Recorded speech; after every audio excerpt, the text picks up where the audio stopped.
80 years ago today, on April 29th, 1945, the signing of the surrender of Caserta took place. It was a written agreement that formalized the surrender of German and Italian fascist forces in Italy, ending the Italian campaign of World War II. Also on the same day, Nazi dictator Adolf Hitler and Eva Braun married, only hours before they both died by suicide. Braun met Hitler while employed as an assistant to Hitler's official photographer. Growing up in a Catholic middle-class family, Braun kept her time with Hitler private by swimming and skiing for entertainment. She gave the dictator's life a certain domesticity, I believe, but she had no appreciable impact on Hitler's political career. As the Soviets closed in on the Berlin bunker buried beneath the Chancellery, she remained loyal to the end. And last but not least, on the same day, the Americans liberated the concentration camp at Dachau. Within an hour, 500 German garrison troops defending the camp are killed, some by prisoners but mostly by the American liberators, who are appalled by what they see, including massive mounds of malnourished corpses discovered in train cars and closed to the crematorium. There were 33,000 survivors of the camp, 2,539 of them Jewish. Only 5 weeks after Hitler took office, the Nazi regime established Dachau, the first concentration camp some 12 miles north of Munich. At least 160,000 inmates went through the main camp, and another 90,000 went through its 150 branches, which were dispersed across Austria and southern Germany. Prisoners were used in medical experiments that ranged from treating purposely caused malaria to researching the effects of freezing on warm-blooded animals. Malnutrition and abuse caused at least 32,000 prisoners to perish in the camp. Countless more were taken into Auschwitz extermination camps. A memorial was established at the campsite on the 11th of September 1956. 50 years ago today, on April 29th, 1975, Operation Frequent Wind took place.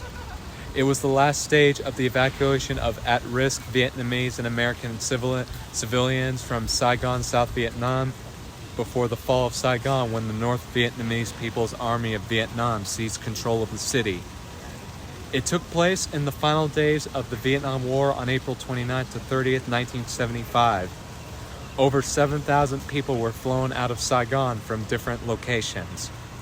The airlift produced several iconic photos. American embassies already had evacuation plans in place as a matter of course. Fixed-wing aircraft started transporting civilians out of Tan Son Nhut Airport via neighboring nations at the start of March. Plans and preparations for a potential helicopter evacuation were in place by the middle of April. The U.S. Navy formed Task Force 76 off the coast near Vung Tau to support a helicopter evacuation and provide air support if necessary as the impending collapse of Saigon became apparent.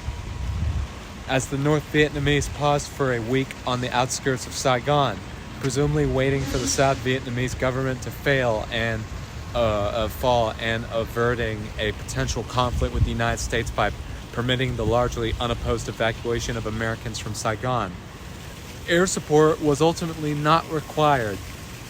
On April 28th, Vietnamese People's Air Force aircraft attacked and fired artillery at Tan Son Nhut Air Base, which is adjacent to the airport.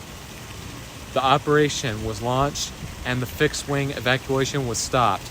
50,493 people, including 2,678 Vietnamese orphans, were evacuated from Tan Son Nhut during the fixed-wing evacuation.